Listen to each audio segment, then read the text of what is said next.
Hello, everyone, and welcome to the Dark and Dicey season finale. Oh shit! What? We ended on somewhat of a cliffhanger.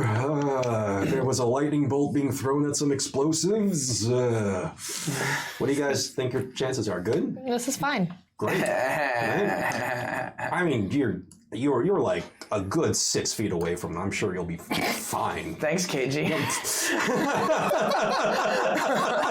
Great way to start off the night. No, I have faith. The strength of my belief is in your corner. I'm glad you have faith because you do make the decisions. That's the one person you want to have faith. Yeah. All right. So really quickly to catch you guys up because we want to jump right into this. We want to have as much time as possible. Last session, the party got into a big brawl on the board of the Black Lotus. They were able to disable the adamantite golem, or Kovacs was able to disable the adamantite golem by soloing the entire encounter more or less by himself. And they have captured a Raslin Rockskin and throw him in their boat, and now he's their prisoner. So take that, Rockskin. Otherwise, Trixa was able to release the prisoners from the cage. So K-Tree, their lizard friends, most of the lizard babies, Top Button, they have all been safely escorted onto their ship as well. And the puppies. And the puppies. Very important. The puppies are on there. They're like full-grown dogs. Puppies. They're puppies. All dogs are puppies. But the interesting hook to the story is Werblund chose to pursue Winkerbean into the bowels of the ship, where he had a somewhat of a one-on-one confrontation with the tiny pimp-like sorcerer gnome. Which resulted in Winkerbean offering to make Werblund a deal. He could take 100 platinum pieces and allow him to blow the ship after they were all safely away. And he promised, unless paid to, he would leave Werblund and his daughter alone and not track them down, and they can start a whole new life somewhere.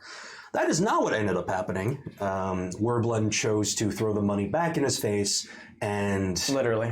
Yes, quite literally. Winkerbean, and then forced an encounter with Winkerbean of which he was not willing to participate in, which led to Winkerbean launching a lightning bolt spell at the walls laced with black powder bags. And that is where we're going to start this session. So here we go. Werblund. These next few moments, let's just say, pass by in slow motion, right?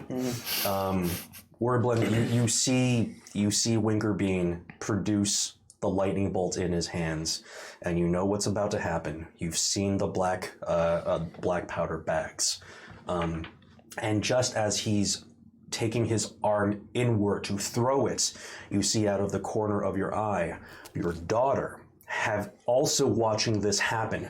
She has more or less thrown off her blindfold, and you see her trying to open the pod to get to you.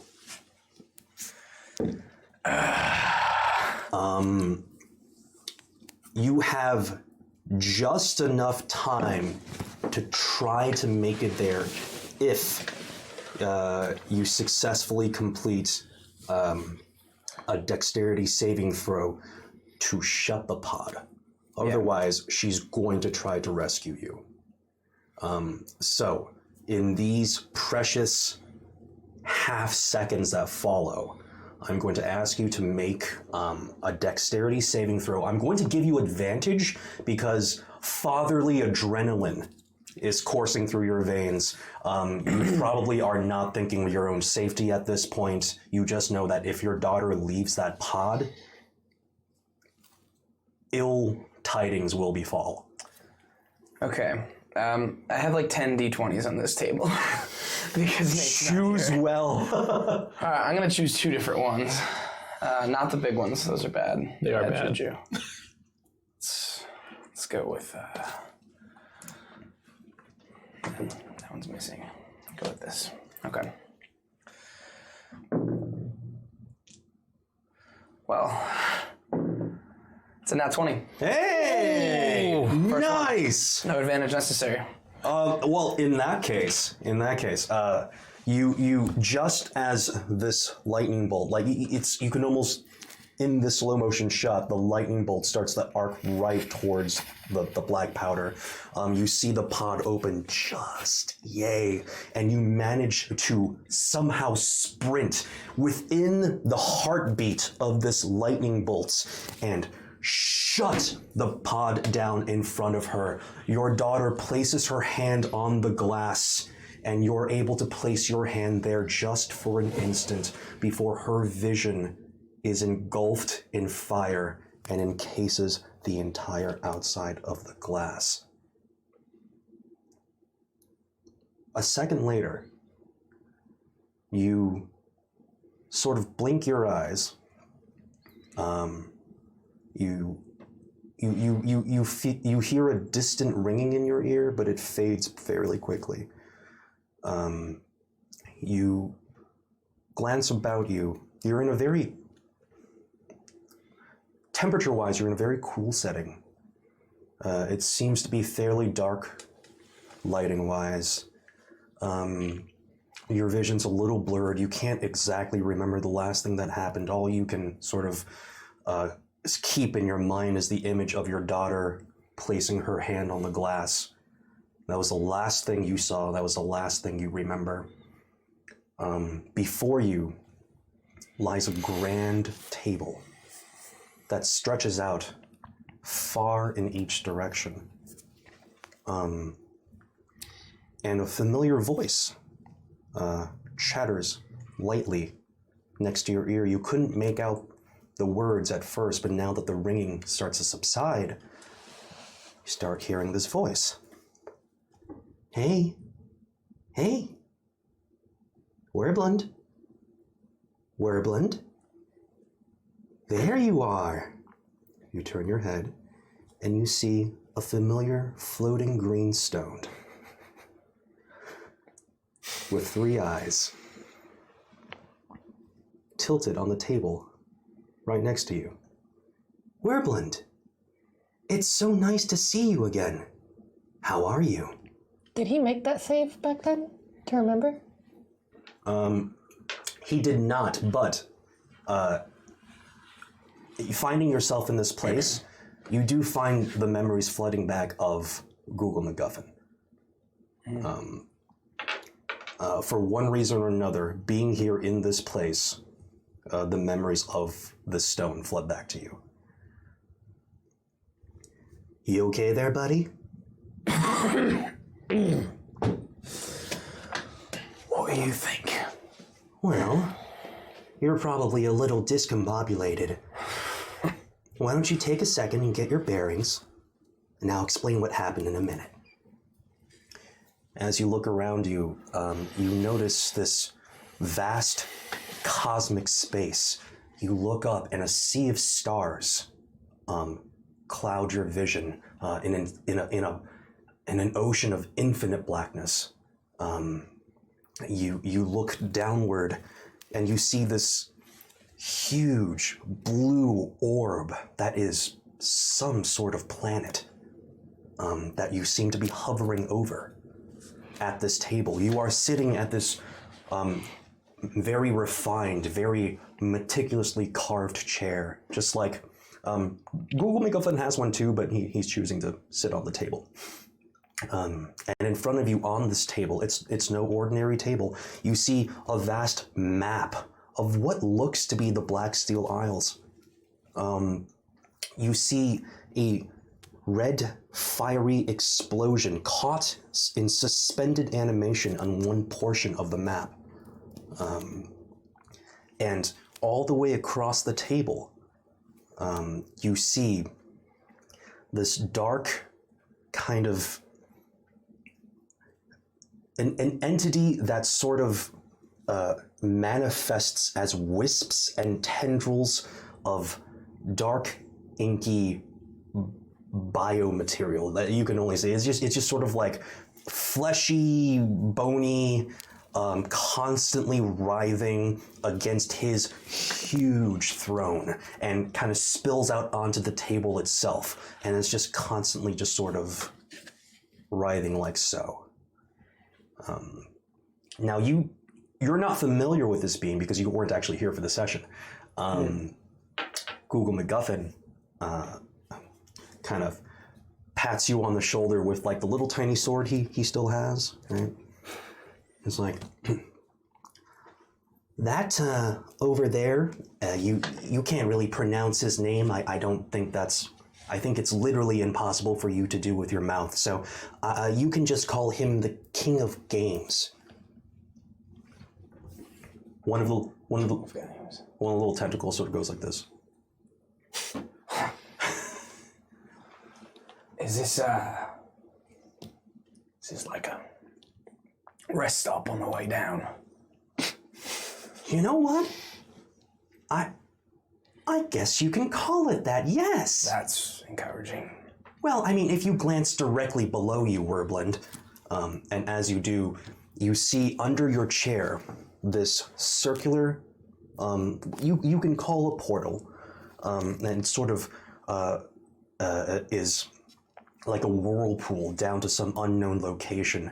It shimmers red and black, and there's streaks of golden lightning that sort of down into the center of it. And you notice to your side, in a row, on the table next to you, 3 golden cards. There's no design on the back, just 3 cards of solid gold. And Google MacGuffin continues, I know this is probably a lot to take in. However, how do I best put this? You did explode.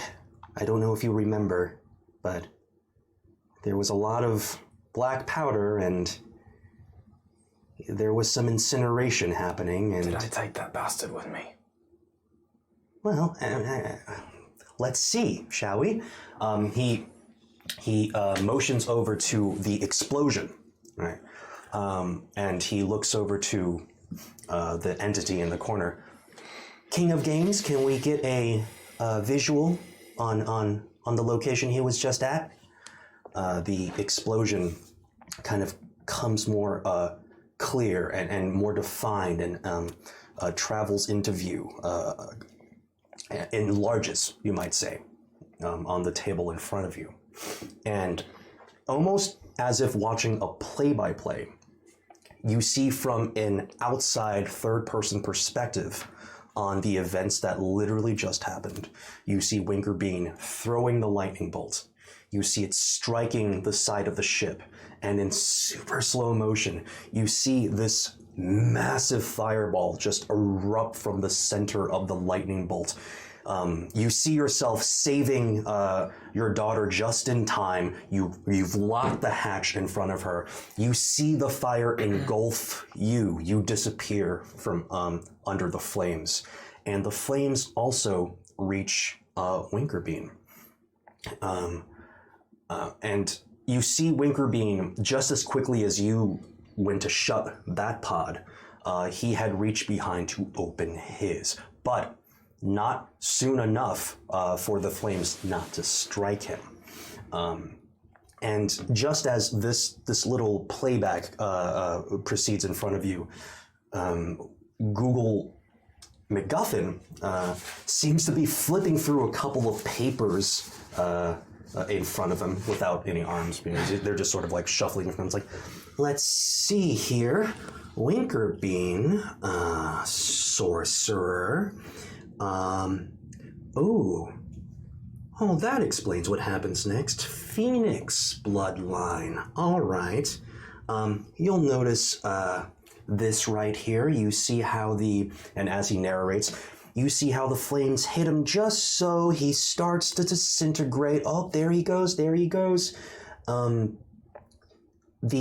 body, the burnt husk of Winkerbean, explodes on its own and propels what appears to be a rebirthed body back into the pod, which shuts.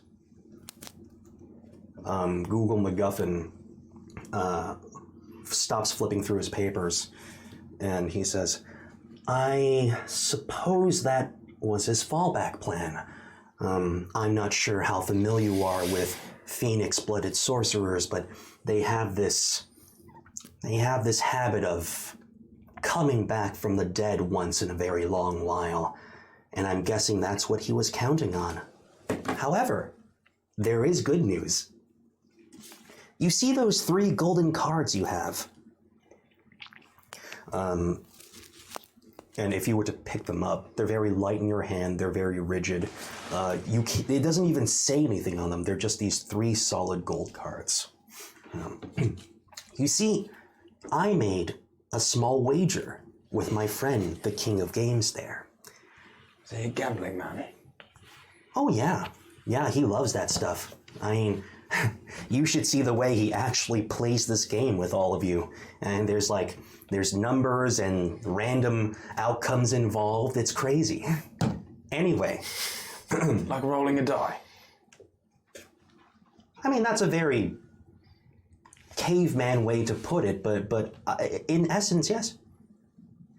What you have there in front of you, Werblund, are 3 fate cards, each one with the power to change an outcome.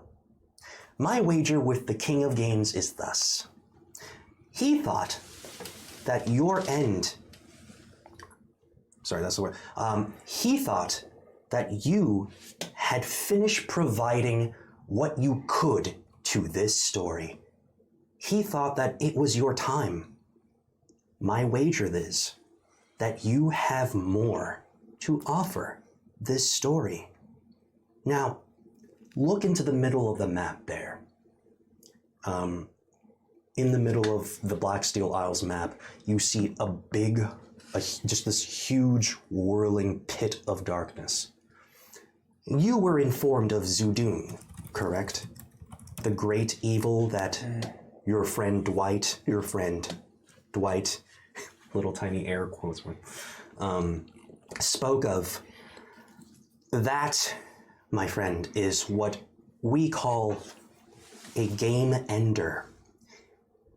You see, this game that we are playing, this storyline, this chapter amongst a sea of infinite chapters in all realities. In this chapter, Zudun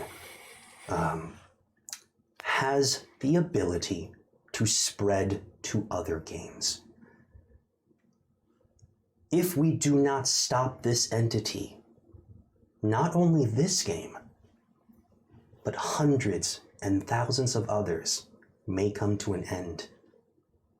And what fun is that, right, King of Games? Right. Now, Werblund, it was very touching for you to save your daughter, but it has more or less taken you out of the game.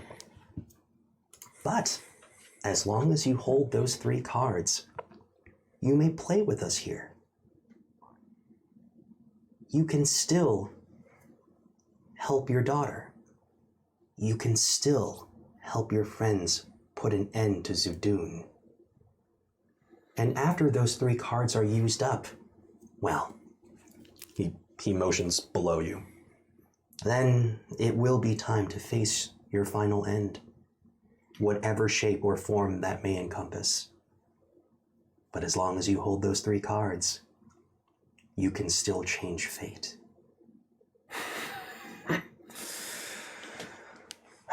Here I was thinking I'd gotten too old for this. So, deal me in. Fantastic. So the way these fate cards work is thus. Even if you aren't here for sessions, your character will now always be watching the story. You will always have the option of dealing in a fate card to change the outcome of any roll. Cool. You will be able to use a fate card once per session. even if you're not in the session. You can literally phone in and be like, I cash it in. That's so sick. Like right now, I cash it in. Like even if we get your call late, you're like, just 3 minutes ago, I tried to call you. Like cash it in, and we'll have to go back and change. Yo, this is so meta. But the second you cash in your third one, Werblin's arc comes to an end. Google MacGuffin turns to the board and he says, your opportunity to change fate starts now, Werblind. You can make it so that Winkerbean fails to escape his fate. You can make it so that any number of things can happen over the course of this session, shall we call it. Just remember, you have 3. Only 3. You will never be able to attain no more. So use your resources wisely.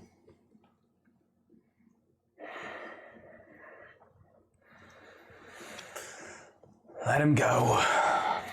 All right. And you see that the pog holding Winkerbean is exploded and flies out through the waters behind the ship. And you can even from your seat at the great table, you can even hear his inner monologue. And as he's thrown out into the sea, you just sort of hear like a "Catch you later, Werblind," as he goes.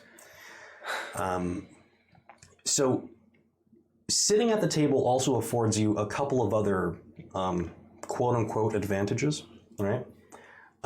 Think of yourself as you know how chefs have sous chefs? Think of yourself as a sous DM, right? Okay. You have a voice at the table, which means you can always turn to Google MacGuffin or the King of Games and say, and sort of like be like, well, can we have Kovacs roll to do this to see if he makes it instead? You know, if there's a situation where you're like, oh, but what if we had them do this? Mm-hmm. And then the King of Games will consider your option and say sure or no, right? Cool. Does that count as one of my cards being burnt? Okay. No, you can always just sort of ask, right? It's like, oh, what if we had this happen, right? Mm-hmm. He can say no, he can say yes. Consider yourself a sous DM. Badass. Right. So, Google MacGuffin says, well, now that we have the rules established, let's see what happens to your friends. I have a feeling I'm not going to like this. Well, we'll see. And the camera, as it were, pans back to the great explosion occurring on the ship. Back to you guys. Yay. Trixa, you had just finished relieving the ship of the chest full of gold, and you had just sort of pulled it up from the bowels of the ship. Kovacs, you're standing at the front of the ship. You just watched, you and Pluck are still on deck, but the friends you had rescued previously are now on board safely, right? And you're just sort of waiting for Trixa to get to you. When the entire ship beneath you rocks violently, almost enough for you to just completely lose your footing and faceplant. Pluck rides his wings around and clutches onto the railing of the ship. And the explosions don't cease. It's not just one, it's 1, 2, 3, 4. The entire ship begins to just sort of combust from the inside out. And by the time you see the fiery explosions engulf the interior of the ship, it's too late to avoid the full-on blast of this thing that's about to occur. So here's what's going to happen. Trixa, Kovacs will have the option of having advantage But you, because you are laden with gold and chose to, you've basically mid-pull of this chest, you will not receive advantage on this roll. Being a barbarian, I have danger sense, which gives me advantage on dex saves. You're absolutely correct. So in any other situation, you wouldn't have it, but I will allow danger sense. Yeah, it's a giant explosion. It will absolutely work. All right. Kovacs, I'm going to give you a choice. You can have advantage on the saving throw, or I will give you enough time to lay on hands yourself and forego the advantage. Ooh. So I'm on the horror boat? No, you're still back. Cool. Yeah, I'll go for the saving throw. Okay. Okay. So you'll choose advantage over lay on hands. Okay. Just as your DM, like I warned you last session, there is this could be a character altering event. Death is a harsh word, but it could be character altering. Cool. Warblin's character has been altered. Yes, it would seem so. You could say that. Right. All right. You, Warblin, you see Google MacGuffin sitting next to you. It's like, oh yeah, I forgot she does have that danger thing. Oh, yeah. What are you reading? Oh, you ever wondered about your friends? I have all their information right here. Let me see that. It passes over like these sheets. You see like stray numbers, words you don't really understand. Something about danger sense, something about rage. What's a spell slot? Yeah, it's gonna take a little bit of time to explain all this to you. Tell you what, I'll fill you in after this whole thing happens. How about that? Yeah, all right. All right. So, who wants to go first?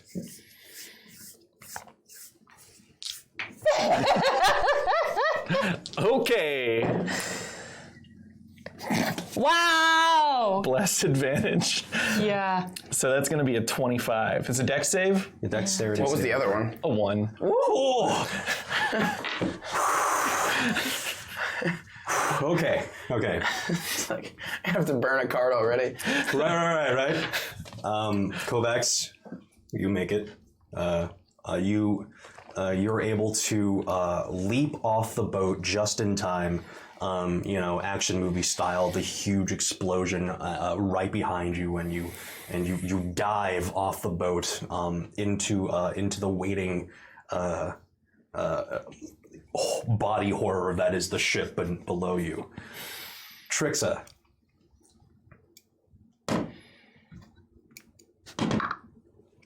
$15. 15?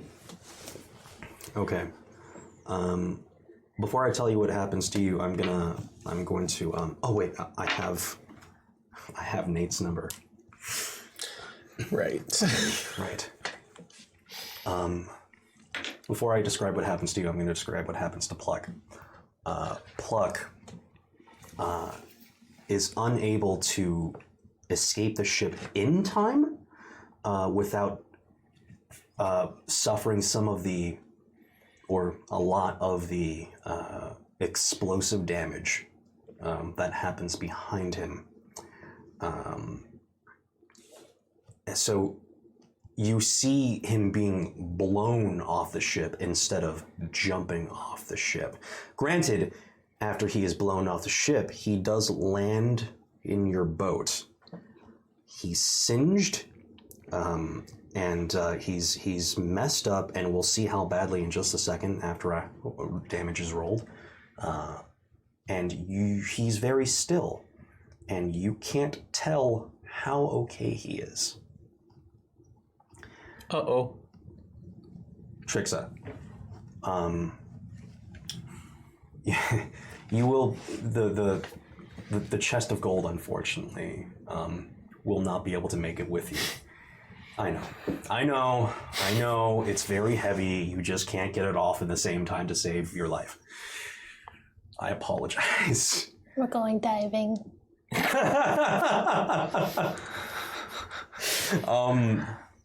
You do a quick bit of math in your head, and as the explosion, yeah, exactly. You're like, damn it. Okay, fine. And then you leave the chest where it is.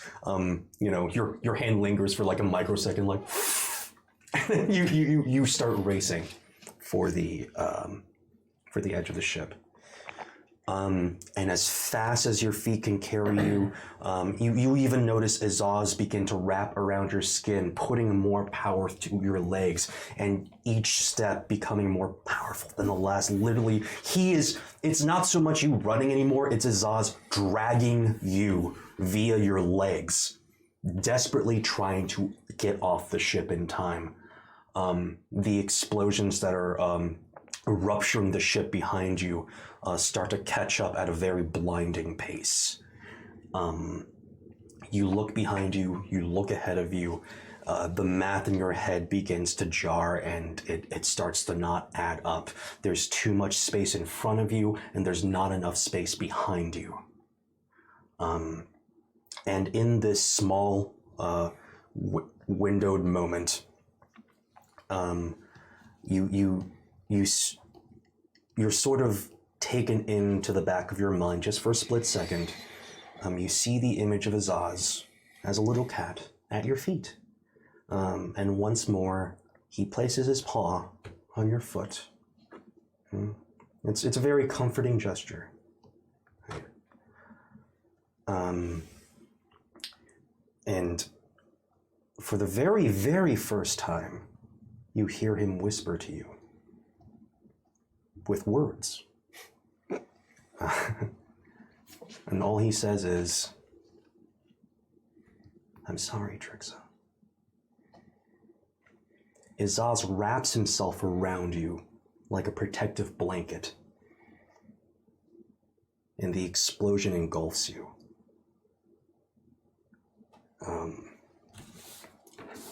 Now I have to roll for damage.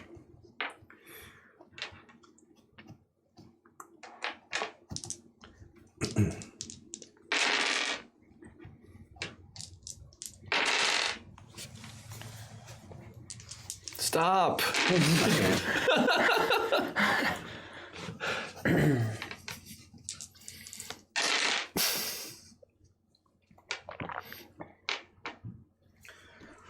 Okay.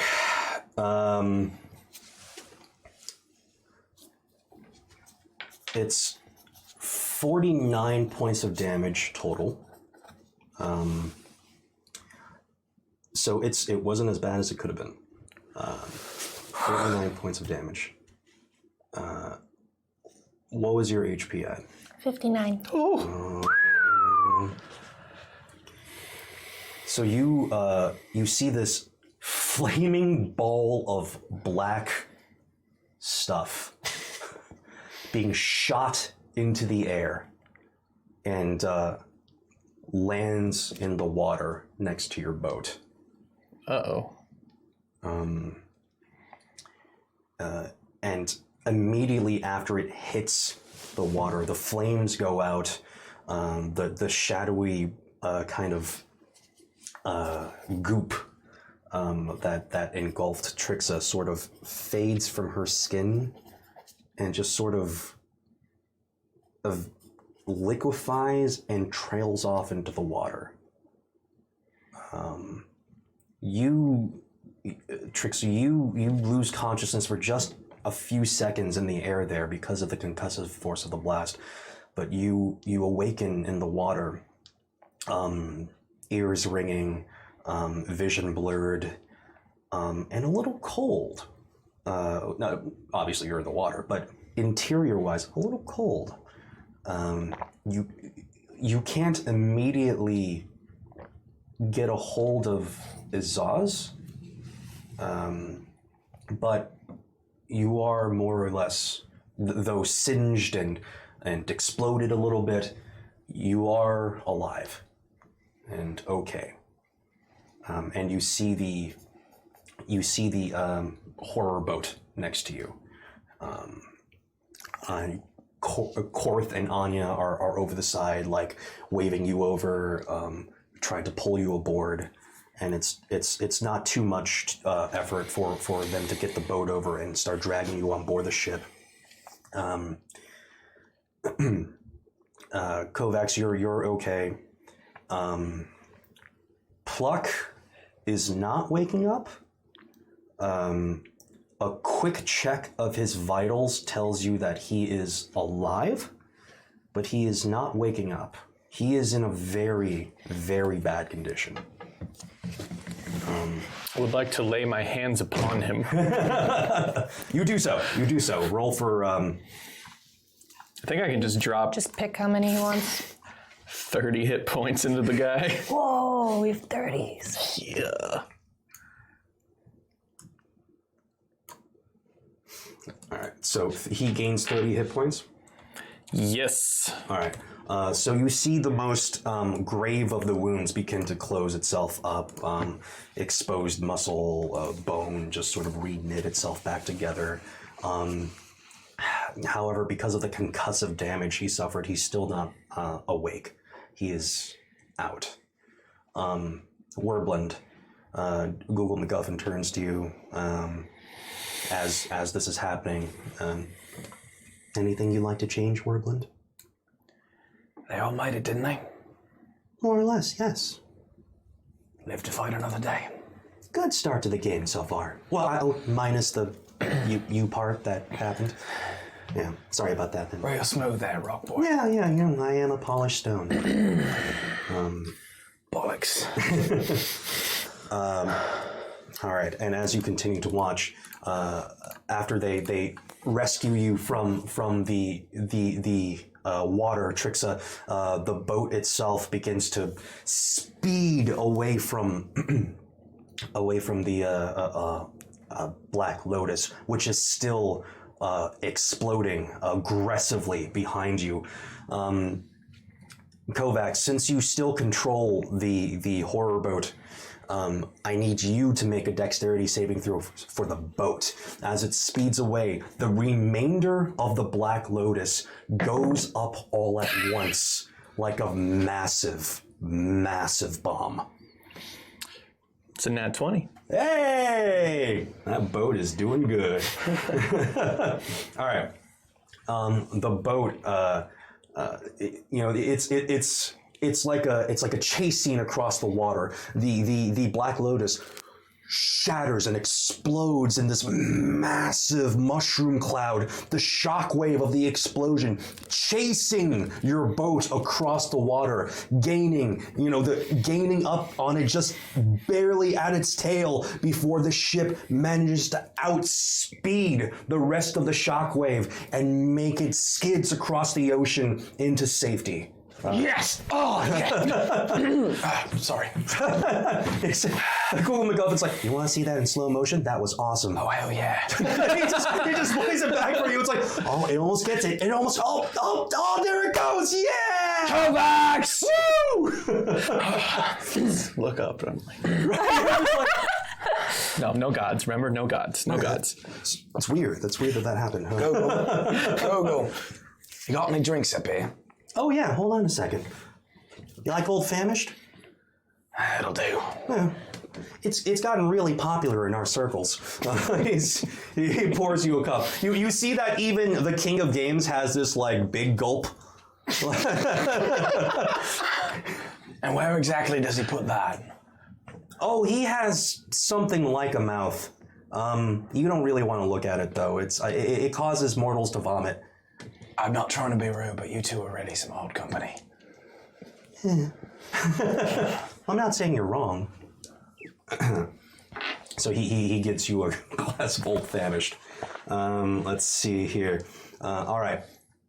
The boat finally begins to settle in the middle of the ocean. The explosion that occurred behind you has finally also settled and died down.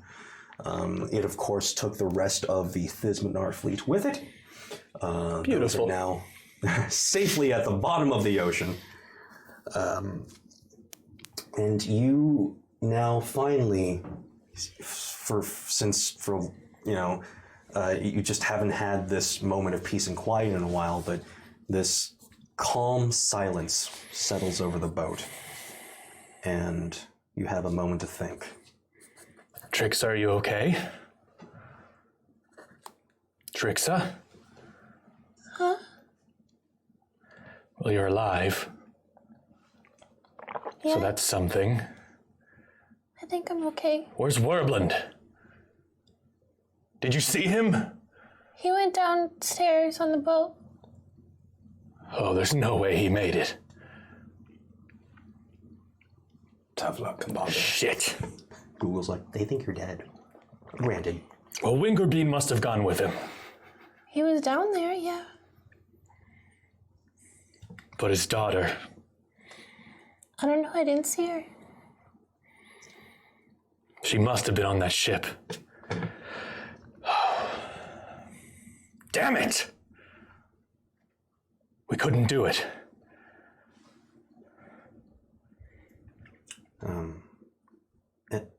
Anya and Korth kind of creep up from the bowels of the ship, hearing exactly what you had just said. Anya's like, little man is gone? Yes, the little man is gone. Oh. And Korth kind of peeks over. It's like, what should we do now? I don't know. I mean, I guess we could go back and look. Yeah, Korth can take us back if you want. Look at wreckage, maybe find something. Find what? Maybe someone's swimming. You know what? Fine. Let's give it a try. Okay. Korth kind of goes back under the ship, and turns around and begins to sail back towards the remnants of the Black Lotus. It only takes you a little while to get back there, but it's not long before you see the debris. The Black Lotus was a massive ship, so huge, almost building-sized planks of wood, remnants of interior rooms float to the surface.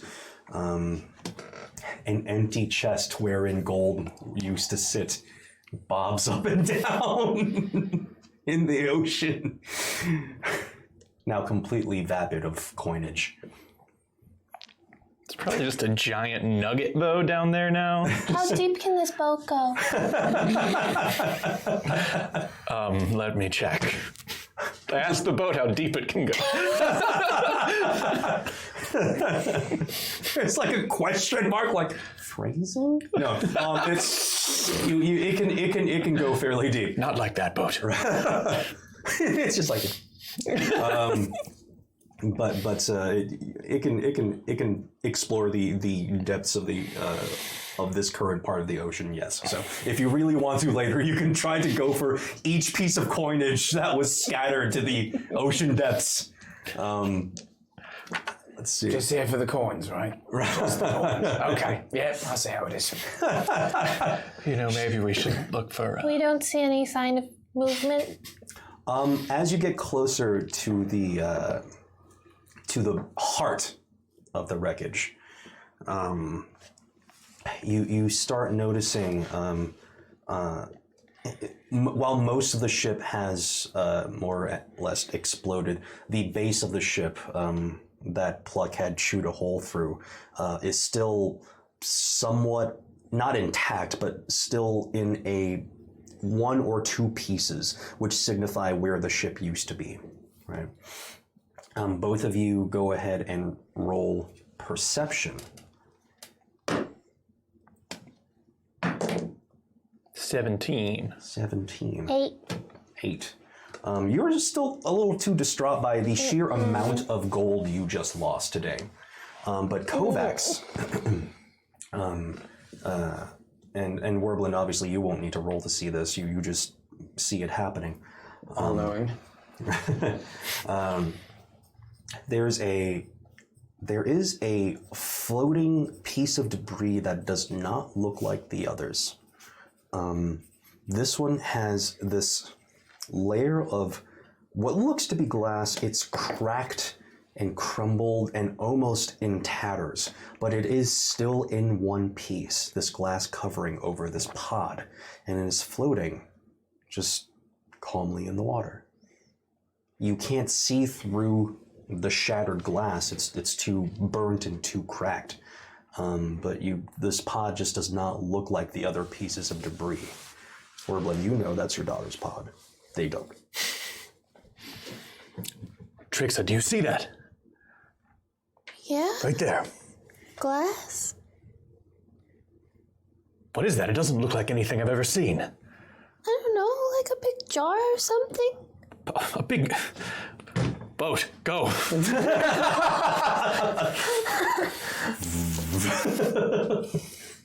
You sail up right beside it. What? Boat, go. Do I see? So what do we have there? How would you like to interact with this? You've now sailed up next to this pod.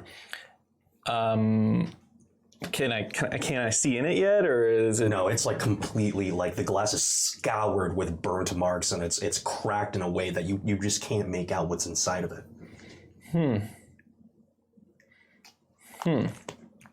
What do you think? Do you think they're gonna pull it up?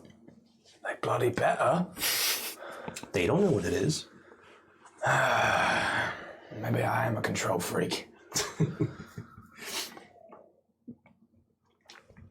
Do you think we should pull it up? Why not? Okay. This is just. Can I just grab it, or like? It's big enough that it's going to take a couple of you. But with Trixa's help and with Anya's help, and you know what? We did say the boat grew arms just to flip the Thizbanar's folks off, so I'll just say with the boat's help too. There's a good lad. Gurgling noises, not words, out of his skeleton mouth. This boat's a bro. The pod, the smoking craterous pod, just lands in the middle of your ship. What is it? I don't know. Looks alien almost. I poke it with my new sword. Should we break it? I suppose. Careful, you idiots! Oh, they're gonna swing a weapon at it. I want to see if I can just edge my sword in there to break it open. Sure. So you sort of Like an oyster. Like an oyster. you're gonna shuck the pod. All right. So you place your warblade in a crevice as leverage, and go ahead and roll a strength check. It's pretty low. It's a damage 12. pod. Yeah, that's enough. So you pop it, and there's this hissing noise as the top of the pod just kind of pops open, and all at once, because this pod was relatively soundproof, the screams of a child hit your ear as a small little deep gnome girl, clutching the sides of the pod, just come into view, and it just, from the hoarseness of her voice, it seems like she's been screaming for straight minutes now. Just unflinchingly, unstoppingly, her hands where the glass used to be, her eyes wide in probably some of the most trauma you can suffer from a child. and just unceasingly screams just erupting from her mouth, even as she sees that she's been freed from the pod. She scrambles around, looking desperately around her surroundings because she hasn't been able to see out for a long time now, getting her bearings. The screams start turning into words, and you start hearing her yelling, and the word you make out is "Dad, Dad, Dad, Dad." Before she takes in both of you. And it's all, it's sunlight, fresh air, strangers. It all becomes a little too much for Lizzie, and she loses hold of consciousness and just sort of slips into a pile inside the pod. Kovac just grabs her by her clothing. Just like, looks like him. That's her, right? Yeah, I think so. We saw her one time. We saw her one time. What was her name? Lana? Liz. Google it, it's like, Eliza. oh, she's okay. Just set her down. Like, I don't know how to handle children, so I'm just gonna put you right there. Lenny. She probably doesn't even remember. This is just how the numbers ran. Numbers. Hey, she's all right. They think her name is Lanny, but she's all right. Splash some water on her face. Like, You splash some water on her face. She remains unconscious. I mean, she was loud. Maybe we don't want her to wake up for now. yeah, that's a good point. Can I check for a pulse? Do I even know how to do that? You do. Yeah. She is alive. She is traumatized but alive. Well, that's some good news. But maybe there are more of these things. Yeah. These pods for escape, as it were. Get out and Maybe Warbling got out in I one. look around. You from your vantage point see that Winkerbean's pod is far away. He has navigated it far away from the wreckage. But you two can give me one more perception roll while you're looking around for other pods. 16. 16. 10. 10? All right, so Horror Boat is kind of doing a once-over of the wreckage. And while you're looking for any more survivors or pods or whatever you can really find from the wreckage of the Black Lotus, you see it's not readily apparent what's happening, but you see the sea foam bubbly thing begin to emerge from many spots in the ocean around you. You feel the waves sort of shift, and you see these ships that you previously sunk begin parting the water from beneath the waves and sort of rising to the surface. Slowly, but they are just sort of being pushed above the waves.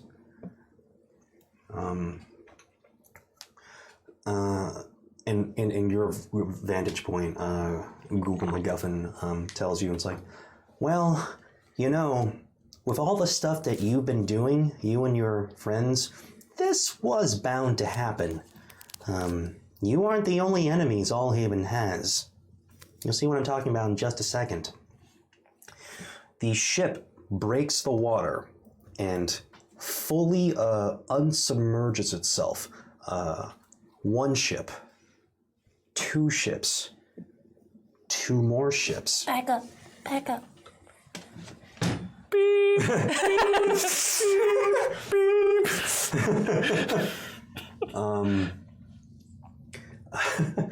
And before you can sort of escape the area, your ship hits something. It stops in the water. Cool. You see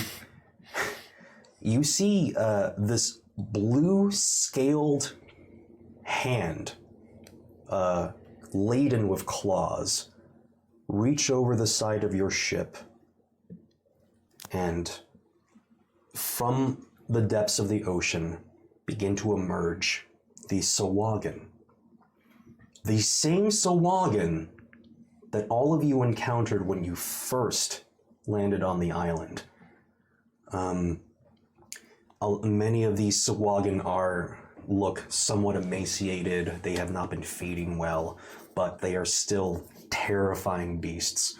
And 1, 2, 3, several begin to just slowly board your ship. No. No. Yeah, that's a no from me. No. You just, the hissing, growling noise that just erupts from their gills as they emerge onto your ship. They don't attack you. They don't even point weapons at you, but they just slowly board your ship and they eye you, keeping a distance. And you notice that on the ships that have been risen, more Sahuagin, and this time Sahuagin priestesses. They are mid-spell. Kovacs, roll Arcana really quick. 6. 6. All right, you don't know what's happening. Can Trixa roll for that? Sure don't. Trixa, she's a barbarian. She doesn't really have too much experience with Arcana. But from your vantage point, since you don't need to roll for any of this anymore, Google MacGuffin's like, oh, that's the control water spell that they're doing. They're just sort of scavenging the husks of the ships. So are they in danger?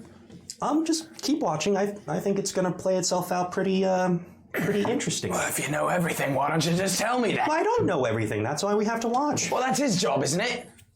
He's also a voyeur. Maybe that's not the right word. I don't like that song. Yeah, we'll use another word. He's got tentacles for Definitely got my sword out. Like, Right, you're like, sea monsters. Just tell him to go. they seem unusually docile. I can't fight it right now. One last Sahuagin boards your ship, and this one looks unlike any of the others. Instead of a scaly clawed hand, you see this huge, mutated, scale-covered, what looks to be crab pincer. Oh, good. Grab hold of your ship, uncomfortably crunching its bones a little bit from its sheer strength. That you hear the boat just go, ah! Yeah.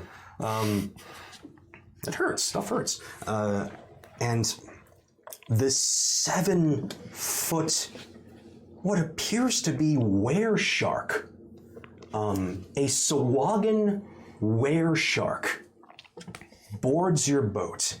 Its head and jaws appear to be that of a great white, but with the same fringes and face fins and gills of a Sahuagin. His body bulky and mutated. There's random bits of coral-laden shell parts and scales that just cover his entire body. He has the tail of a Sahuagin and just these giant, powerful, scale-covered legs. And he looks at you, not straight on, but with these milky, beady eyes at the side of his shark face. And he boards your ship, towering over you. You're like,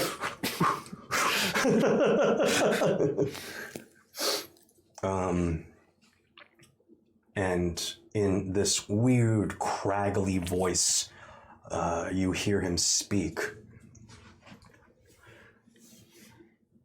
I am King Drast. We, Sahuagin,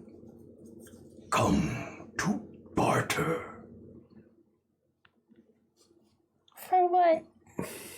We see you kill all Haven forces. You kill mercenaries all Haven hires.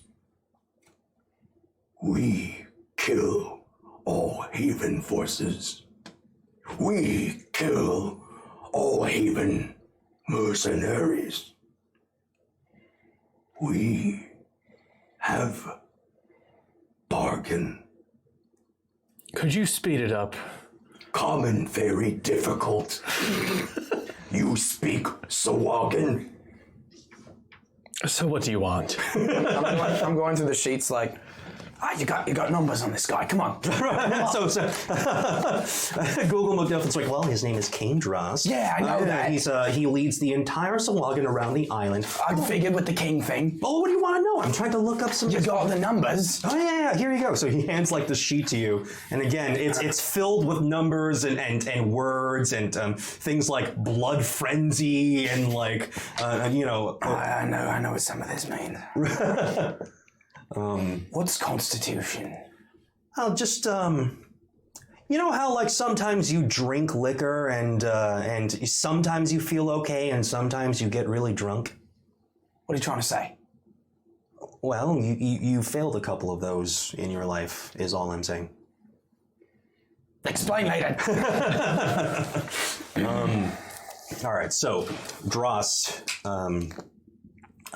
kind of goes, his gills flap as he prepares his mouth for more common.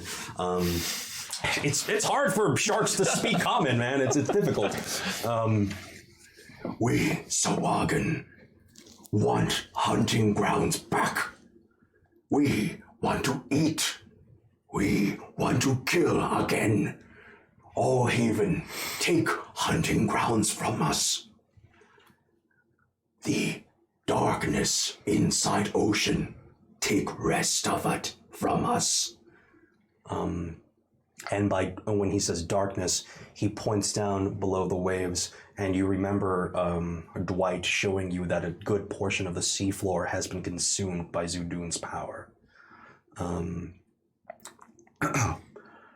We want alliance. We offer ships. Ships you destroy. We scavenge. You use for your fleet.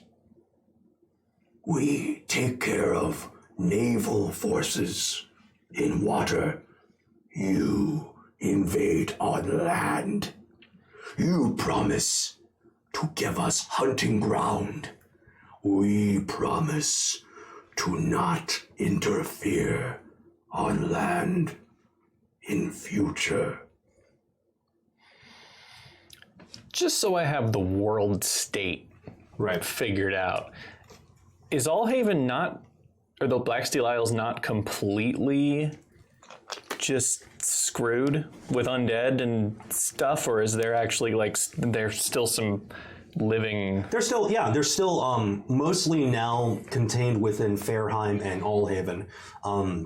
They've been reinforced by the Thizbanar army, so Allhaven is, though there are a third of the civilians have been wiped out, there's still a good number of people alive in that city, and now it's more or less become this militarized zone of you'll find armed forces, you'll find adventurers that came in on the Thizbanar ships.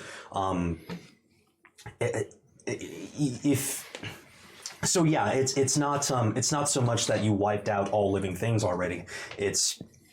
There are still a good amount of the living on the island. And you are outnumbered naval-wise. Like, you just don't have any ships. So the Thizbanar ships are still oh yeah. Okay. And Dwight was able to rout some of them with the mist, but a good number of them have already made it through at that point. All of them carrying soldiers, reinforcements, gunpowder. Well, how many would this give us? Whatever you can take from them, you can now add to your fleet. Which is like 6 ships. So far, yeah, they've risen around 4, or they could probably get 6 from... Like medium-sized. Oh, there are warships, you know. It's 6 more warships than you had. Do we know what the status of Sabre is? Status? Like, anything? Is she still kicking? You don't... last you saw, she was still kicking. Is that the drow? Yeah. Yeah. By the way, all these questions they're asking, you're also filled in on. Okay. It's like, oh yeah, Sabre's okay. Well, definitely want to kill her. Attaboy. We have no use for these islands at this point. So your hunting ground is yours. That is all we want. Provide us with a fleet so we can crush these scum. And you've got yourself a bargain. King Drast kind of reaches forward with his mutated claw. Bargain. Am I wearing a gauntlet? Yeah. Okay, I'll shake his claw. You're like... yeah, it's really interesting texture you got there, Drast. Yeah. I haven't made a deal with someone that ugly since I lived in a bloody cave. We can go back and look at some of your old life, too, as just, you know, for fun later if you want. You don't want to see that. Oh, I'm a seeker of knowledge. I would like to see some of that. Hope you got a strong stomach. I don't have a stomach. Fair point. All right, so Drast takes your hand, shakes it once, and you see him roar out something in this guttural aquatic language. His gills just shaking at the noise,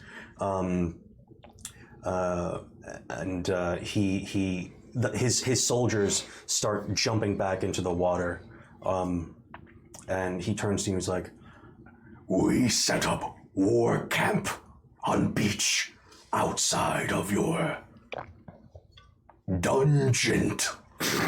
I believe it was called. Never liked that name. What does that mean? I couldn't tell you. Why did you call it that? Something, and I motion a Pluck, the little, rotisserie here picked up. I don't know what it means. Must be a bird thing. Yeah, certainly a bird thing. We will meet you back on the shore. Sounds good. all right, so And you are, did he say his name? yeah, King Drast. Drast. Drast. With a hard ST. How do you spell that? DRA capital S capital T. Drast. Drast. Cool. The very important at the end. So King Drast leaps back into the water. You see his Sawagan immediately get to work scavenging what they can from this naval battle you just had. You see 2 more of the ships that were destroyed slowly start coming back to the surface. Even though a lot of their hull and a lot of it is in disrepair, they seem to float without any problem due to the Sawagan priestess's magic. And as your horror boat takes you back to the main body of the Black Steel Isle, you notice that the ships behind you all start turning in your direction and begin sailing along with you. Unfortunately, the Black Lotus is far too incinerated to be scavenged, but you still have 6 healthy warships coming home with you. Kovacs is like, okay. We got boats. Well, he's a little stoked. He's like, ooh, a fleet. Okay. All right. Yes, so Werblin is going to take a quick bathroom break in the Cosmic. There you have one of those. Oh yeah, it's right over there. It's just don't touch the thing that looks like a flusher. It's not a flusher.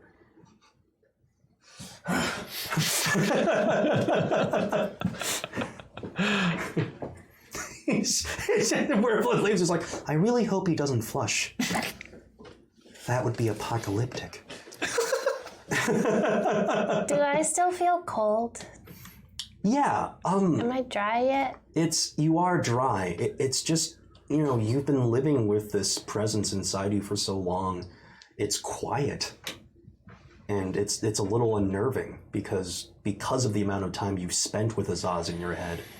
It feels kind of lonely just by yourself suddenly. Azaz. There's no answer. Azaz. Nothing. We have to go back, turn around. What? Why? What? I don't have Azaz with me. Is that your, Yeah, friend? I think we left him back there. Can we go back? How can we leave him? Doesn't he live in you? I can't find him.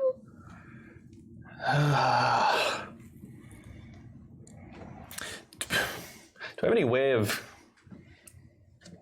any way of telling the fleet what to do? You can flag down one of the ships, and the Sawagan aren't very good at common, but they'll try their best. So I'll flag down like anyone that looks like maybe a captain or something, or the closest one. One of the Sawagan priestesses halts the ship and dives into the water as it sees you flagging her down, and she jumps onto the deck of your ship What? I have a question. Were you guys watching the explosion and everything? Yes.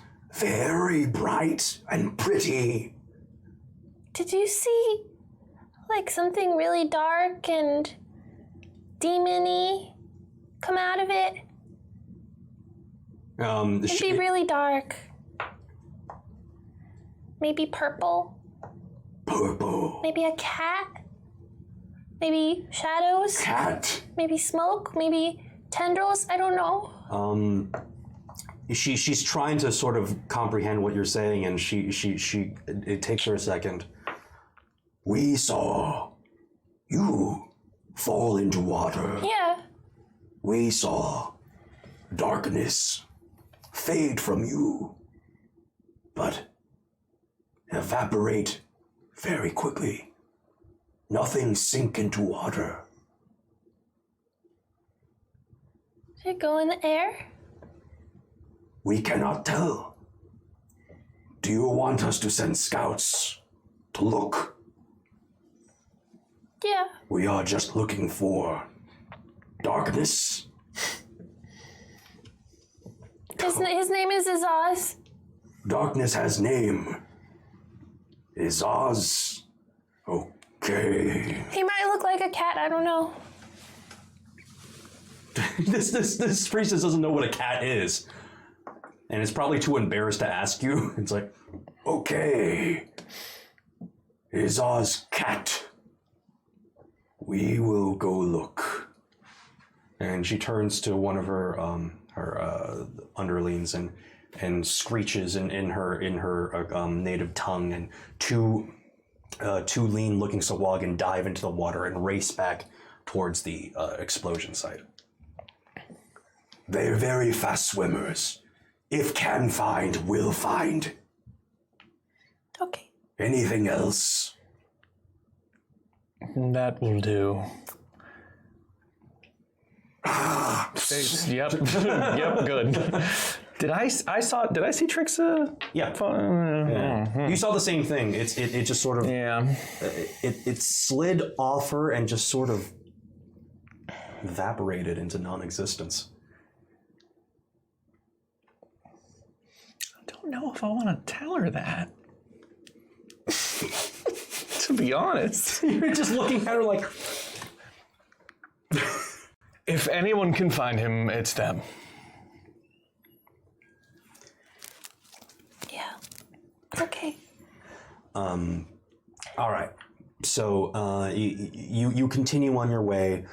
You sail back towards the Black Steel Isle proper, and you make it to the beachhead that where just beyond lay Dungeon and your home.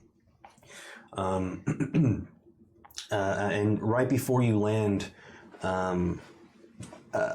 Katri comes out on deck and joins you two.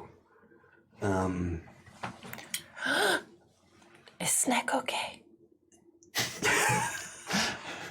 Oh no, I have to make a roll for Snack.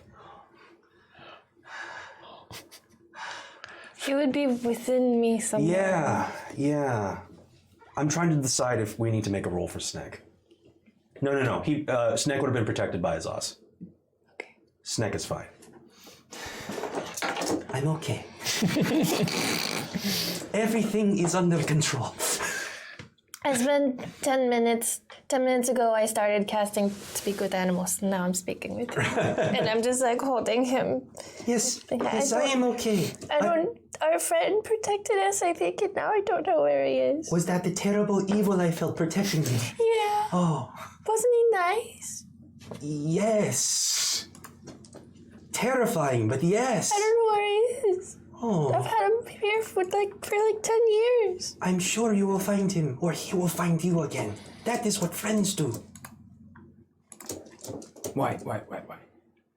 So I died, and that lived. Google McGuffin's like, well, if you were living in Trix's hood, you would have lived too. You trying to call me small? I am a small stone. And I'm not. What's it to you? There's a little bit of silence. Wyrblin, I'm not sure what we're arguing about. I don't like this game. So, Katri joins you on deck. So, I appreciate the rescue and everything, but, what's with the terrible undead boat and your monster allies? One does what one must to achieve their goals. Can you heal me?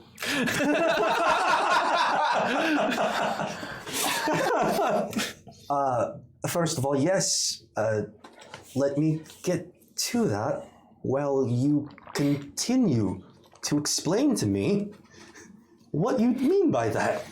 And she gives you, let's see,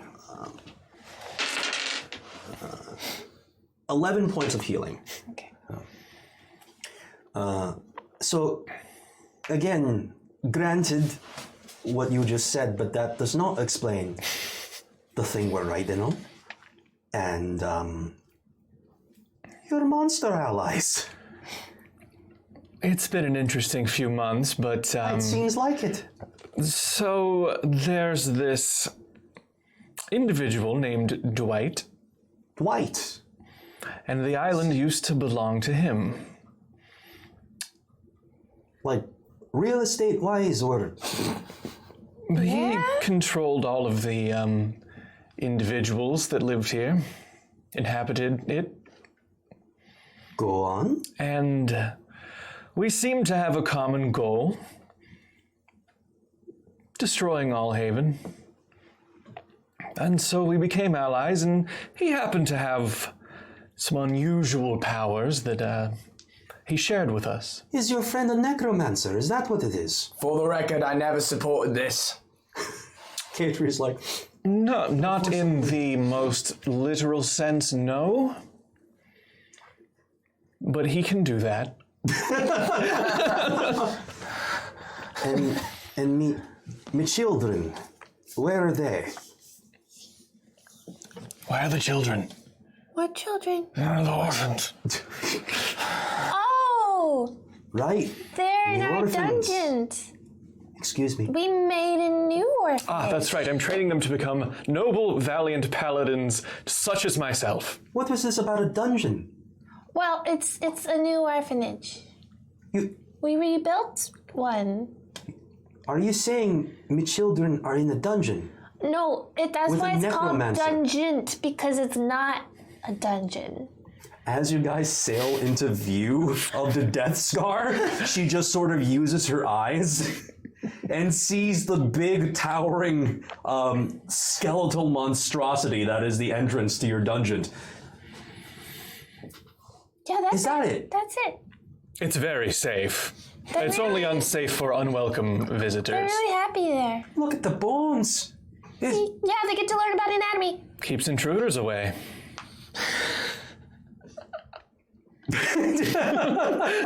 She's like, Casey is shocked. She's like, I'll show you the place. It's something. they're okay though. Oh, they're Yeah, and they've got Great. names now. They do have names. I have them. I have all of the names. I've been waiting to tell you what the names were. Right, well, they did like to go by Orphan 1 through 10 earlier. I suppose more individuality is okay. So they're alright. They're just in this dungeon with a necromancer. That's not a necromancer. Dungeon, I don't know what that means. not a dungeon. Okay. Dungeon, but not. it kind of is. It's a contraction. Do you know what a contraction is? Yes, but it just seems superfluous. Anyway, look. Show me your dungeon, and I'll make the judgment call myself. Still slightly perturbed by this coming up here, and as you land on the beach, the Sawagan have set up this fairly impressive-looking war camp. A lot of coral being used as tents and structures, and like a command center set up by the ocean front. You see King Drost barking out orders to his men. There's your warships come to dock at a actual dock now that the Sawagan have built themselves.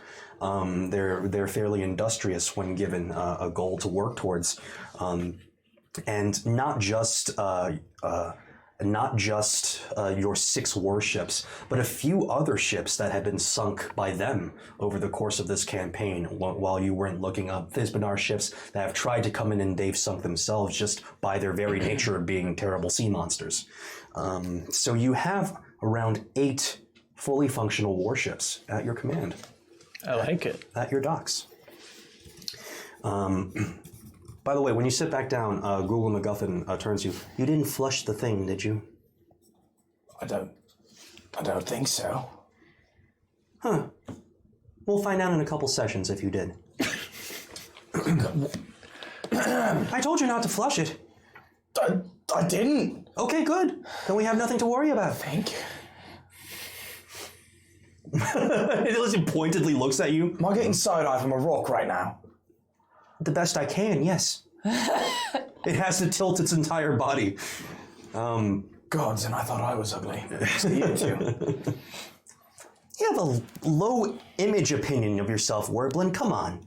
You're okay looking for a deep gnome. Oh, It's better than ugly. I used to be beautiful. Used to be. Yeah, I got scars. Oh, right. The scars that made you ugly. Back to the game. Yeah, I used one of these cards I knew I was.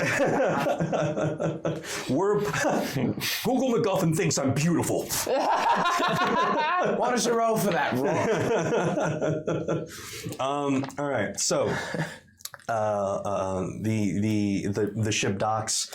You are taken from the boat, and you make your way back to the dungeon proper. As you're going, Top Button makes a mention. Like, when this first started, did not see all of this coming. I was just in it for the thieving, but I gotta admit, you've done pretty good for yourselves. I mean, look at you. You're like, what are you, like evil overlords now, or what's happening? I don't like the word evil being thrown around. Do you see your house? I like it. Not judging it. Not saying it's bad. I'm just, wow. Wow. Are those skeletons? Like these zombified skeletons just doing random work outside. They're not so bad. Generally, you think skeletons, you think evil, but you know what? I'll give it to you. I'll take your word for it. I've been gone. They won't hurt you. Oh, okay. As long as we tell them not to. What? You'll be fine. Hey, skeletons, not to. All the skeletons stop what they're doing. They're like, all of them.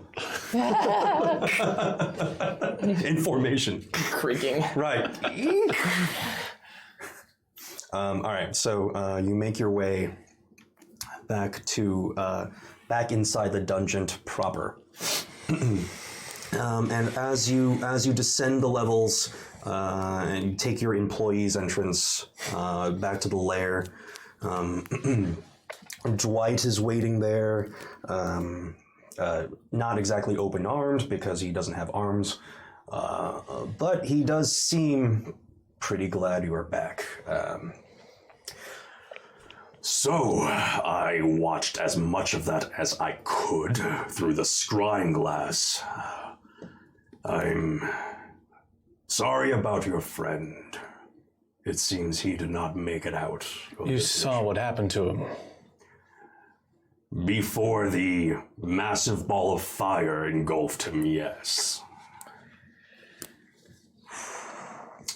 So he does have emotions. I'm sorry. You know, I really liked that one. Can you bring him back or something? I would need a body to work with. Yeah, you were pretty incinerated. Yeah, thanks. Yeah. Like nothing left. Yeah, Not even like a tiny bit. You know I felt it, right? Just checking. Is that his daughter back there? And one of the skeletons has carried the pod back with her, and she's still out. Pluck has been taken and placed into a room to rest. Is that Werblin's daughter, Lizzie? We think so, right? Probably. Yeah. I mean, one would assume you found a deep gnome girl on board the ship. 95% We sure. saw her once on a beach, but we were kind of far away. Are you trying to say all deep gnomes look alike? Because that's very insensitive. No. I just think that we saw her before. Okay. Take her to another one of the rooms, We'll ask her some questions when she's ready. The skeleton takes her away. Could you maybe have someone less on the dead side ask her questions? Skeleton, put her down. Skeleton sets her down. Zombies! Take her to her room. No. Can't Kovacs persuade him to do something else? What? Kovacs, would you like to roll persuasion? Sure. Roll persuasion. Well, it's in your thingy. What is that? Drag it up. It's a nat 20! All right, what do you say to Dwight? I mean, we have plenty of living people. K-Tree, perhaps, could watch over her. She's a medical professional of sorts. She knows how to deal with orphans. Dwight kind of like strokes his chin with one of his, horror tentacles. I suppose after that much trauma, she would do better with someone alive. Very well. Your friend K-Tree can care for her until such time that she's no longer terrified of the undead. So a 20 is good then? Oh yeah, 20's very, very good. Well, all right. Good at this. Right. You just don't want a 1. 1 is very bad. Well, I assumed, yeah. Yeah. What about a 0? Oh, that doesn't exist. Huh. Yeah. It's a very complicated game. Yeah, I got that. So K-Tree comes up and it's like, before I agree to... Holy... Kovacs, that is a lich. Oh, demi-lich.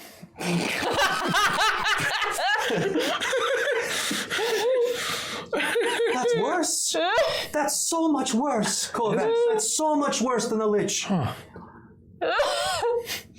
You left me children. I would think that would mean it's like half as bad, right? No!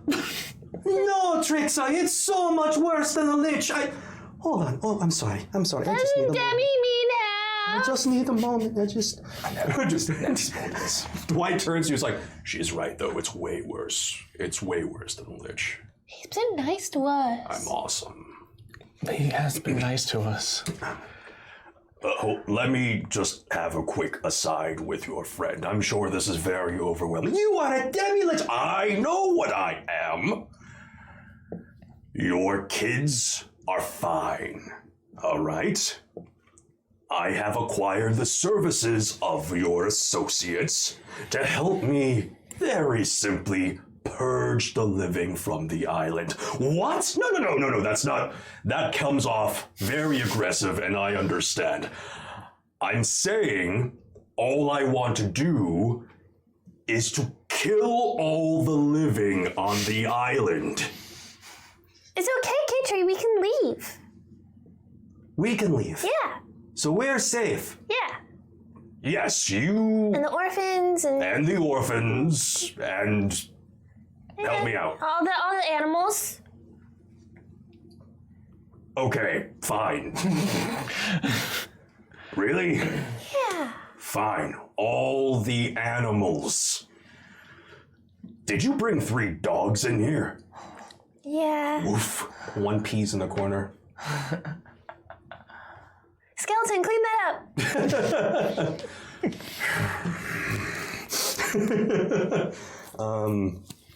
Look, Katri, was it? I understand that your goal and my goal is more or less the same. I don't want to kill everybody. Granted. All I want is my peaceful, quiet island back, and that involves taking down Allhaven, which I assume you are in favor of. Yes, but I also live in a town on your island. Fairheim. You know the one? Yes, I have thought of that, and I'm willing to compromise with you. Across the sea, there is a city by the name of Thisbanar, the one where Kovacs came from, the one that's currently reinforcing Allhaven with soldiers and mercenaries and adventurers. As a reward for helping me purge this island, I am willing to reward all of you with Thisbanar itself. You can make a whole new life for you and your children.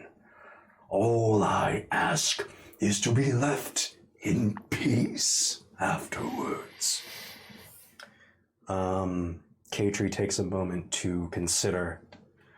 And she says, before I make a decision on what any of that is going to mean for the future, I'd like to see my children. And Dwight says, Very well. Children! and behind his form, 10 boisterous, healthy, living orphans flood the room. They all recognize Katri immediately. They scream for joy. They huddle around her. There's big hugs all around. You know, Katri like kisses each of the tops of their heads. Like, oh, children, I was so worried. I had feared the worst. Oh, Mom, we're okay. We're okay. We have names now. Do you want to hear? Also, we can command the undead. I'm sorry, what? Whoa, okay. So they all line up in a row. And finally tell you what their names are. It's so great. Okay, so the first one, and they're not just cut out like little human kids anymore. They all have their own like little races and all their characteristics. Okay, so the first kid, super hot-blooded, super like amped up to be there, super excited that her mom's back. She's a female dwarf, just like Katri. And she, Mom, guess what my name is? Orphan number 1? No, not anymore. I'm Explosion Murder King! Explosion Murder King. It's such a beautiful name. I love it. We let them name themselves. Yes, I've noticed. It's this very progressive thing we're trying. Kovacs needs to use the bathroom. Kovacs just leaves the scene. Enjoy their names. He just escapes. All right. He can watch the stream afterwards if I'm sorry. Okay, the second child comes up. She's a little more calm and collected. She has tiny pair of glasses on her face. You know, she needs some corrective lenses. She's surrounded by 2 undead mice at her feet. And she's like, "Good to see you again, Mother. You can call me Ultra Death Queen from now on." Ultra Death Queen. It's so cool. Ultra Death Queen. Oh, you're so... It warms me heart. Okay. Explosion Murder King and Ultra Death Queen. We're off to an amazing start. Are you sure Kovacs didn't, none of you gave them No, any real we left names? it up to them. That's so great that you did that. Oh. Do you see how happy they are? Yeah, they're so happy. They're so happy. They're never going to find good jobs. She can go by Queenie. He can go by Murr. The youngest orphan runs by. The Ultra Death Queen was a young female elf. The youngest little male human boy runs around. Crosses your path and back and forth. He's super hyper. You know, he's got the terrible energy of a almost like a toddler, but slightly older. And you just hear this little boy scream, "I'm the terrible Spagoot!"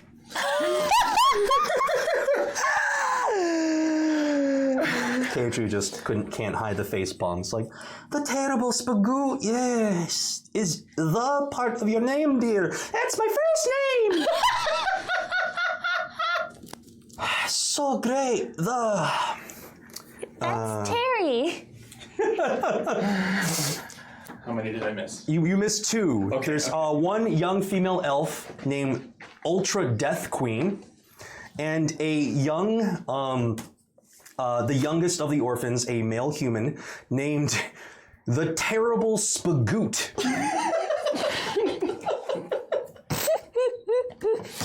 Spegoot. The Terrible Spagoot. Going right down the line, a young male half-orc comes up. He's the biggest, brawniest of the bunch, and he makes a big, big flexing motion. "I'm Mega Pickleton!" Mega Pickleton, like the pig. Oh, you're so clever, dear.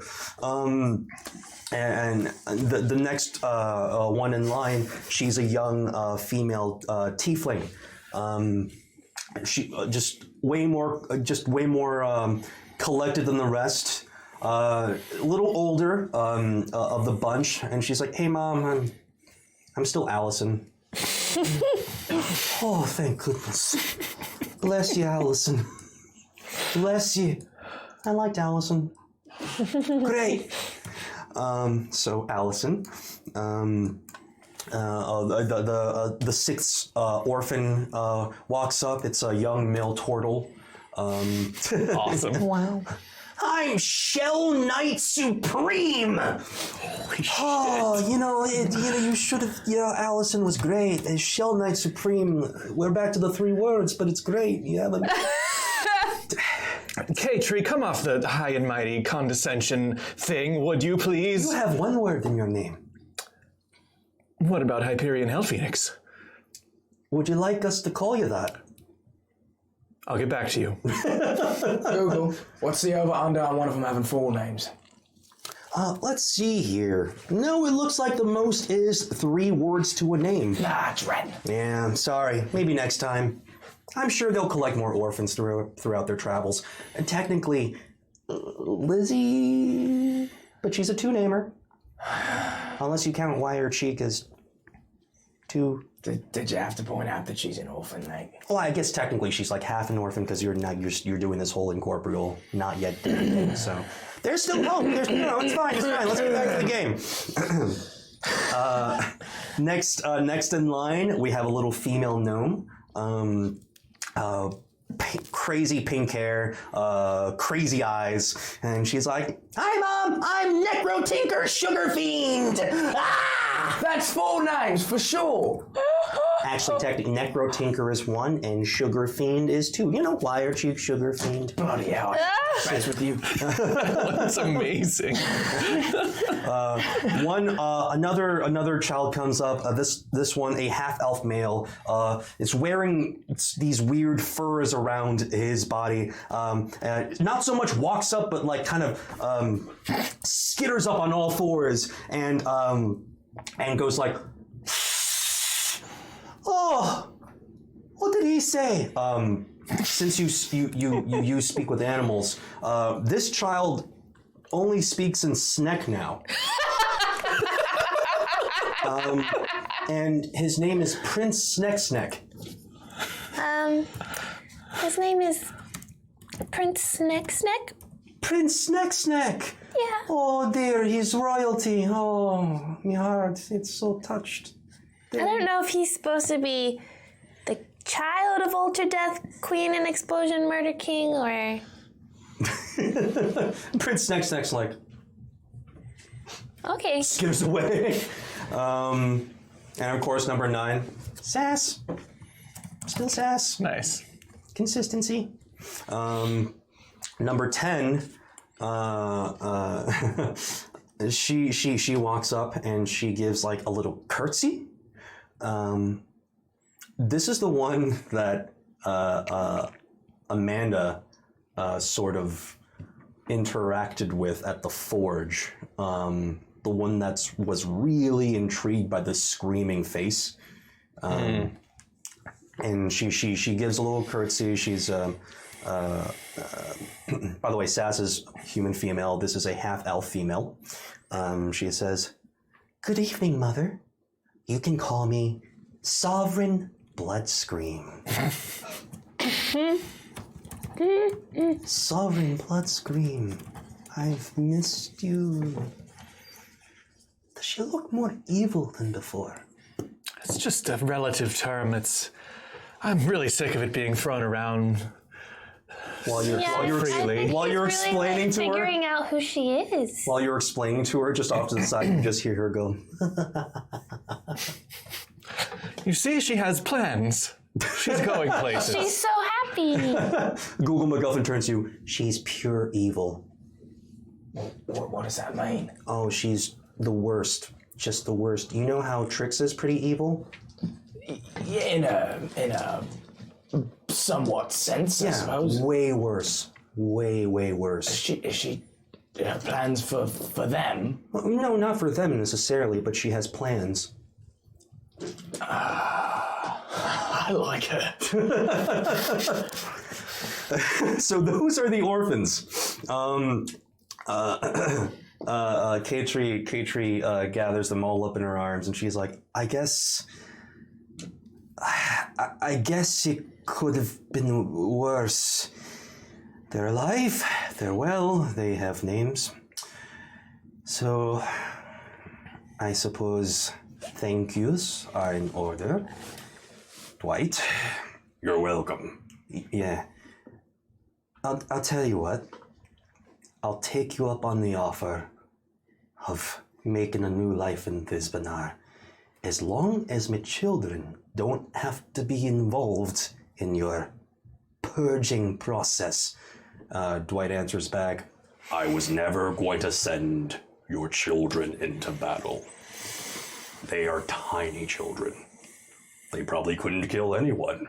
that's not what I know. I'm just trying to be utilitarian.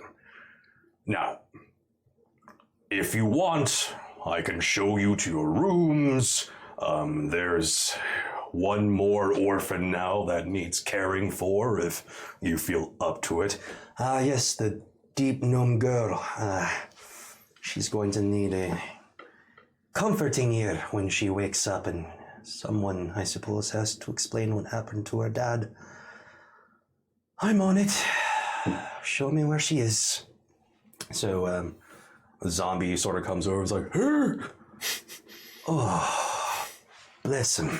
And takes her off to Lizzie's room. And of course, in the corner, Dinkle is like crushing his father in a hug. He's like, "Daddy, oh God, Dinkle, I missed you all so much. My spine, please put me down." I want to look for my dogs. After he finished peeing in a corner, the dogs have sort of sniffed out a spot on Dwight's couch, and have sort of like just buried themselves in there. And Dwight's just like, "My couch. There was only really room for a few people on there. Do we have to keep these dogs? Yes. Can you train them not to pee in the cathedral?" I'll ask them. Okay. Hey, puppies! Do I still have to speak with animals? Yes. Though? Hi, I'm Trixa. Thank you for joining me. Hi. Trixie, Hi. They're all like, hi. We're happy to be here. Hi, We're happy I'm to happy be you're here. here. I didn't like being on the water. No, that was weird. That was really bad. Yeah. Do you guys have names? No, they never gave us names. You want to give us a name? Yeah. Oh, we would like names. Oh. Okay. You can be, Sugar. Sugar, I'm Sugar. You can be, Princess. Oh, I'm Princess, obviously male dog. Princess. And you can be, Sugar Princess. One starts licking its like butt. Sugar. Ultra Bloody Demon Man. Ultra Bloody Demon Man. Princess Sugar, Ultra Bloody Demon Man.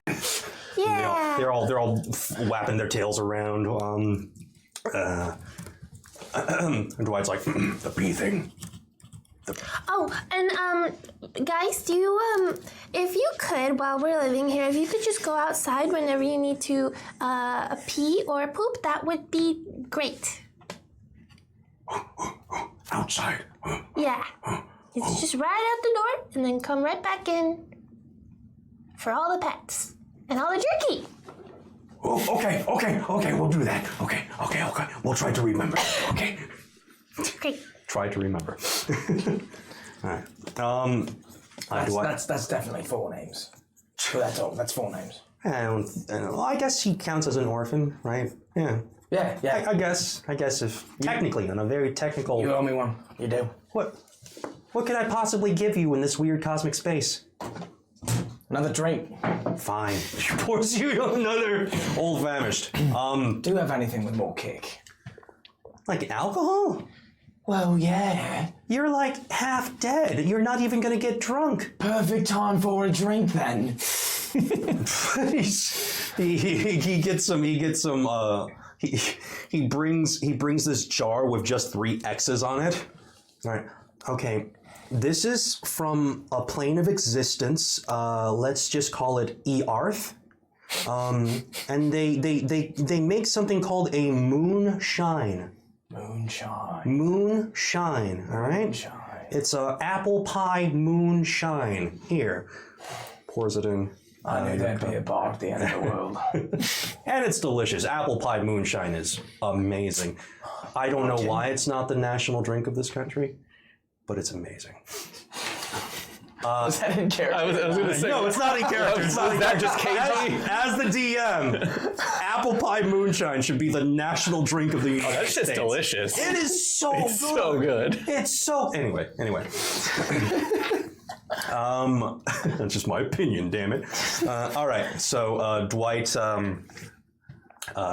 turns to you guys and it's like, Well, obviously it's been a long day, and, you've lost a comrade in arms. I imagine you may want to take some rest before we continue what we're doing. Dwight, A long one, please. Yes. did you see what happened to his Oz?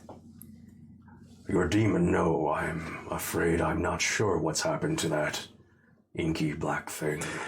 Can you rewind? he turns back the scrying glass. You see yourself falling into the water next to the boat, and you see Azaz slowly trickle off your body into the water before just sort of disappearing, evaporating. What does that mean? I'm not sure. I'm not very good with demons.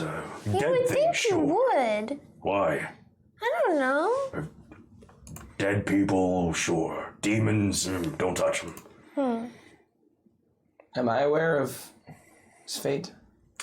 You are. How do I tell you this information without telling Trixa? I'll tell you after the session. All right. Okay, so do you guys want to settle in for a long rest?